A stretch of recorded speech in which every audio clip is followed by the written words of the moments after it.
இப்போ எம்ஜிஆர் பெரிய ஆளுனா எம்ஜிஆர் பெருந்தன்மையாக பல விஷயங்களை விட்டு கொடுத்தாரு. கலைஞர் அண்ணா இறந்த பொழுது பொதுச் செயலாளர் வந்து நெடுஞ்செழியன்.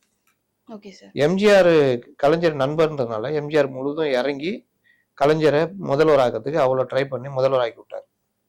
71 தேர்தல் நான் ஒரு வருஷம் முன்னாடியே கலைச்சிட்டு நிற்கிறாங்க.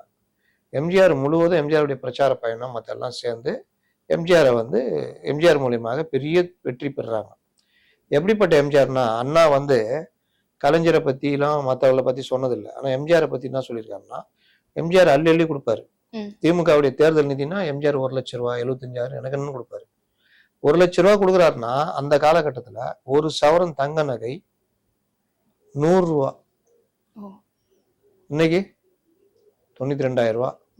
அப்போ 1 லட்ச ரூபா அவர் கொடுத்த காலத்துல 100 ரூபா ஒரு சவரன்னா எவ்வளோ இன்னைக்கு மதிப்பு கணக்கு போட்டுக்கலாம், கோடியில வரும்.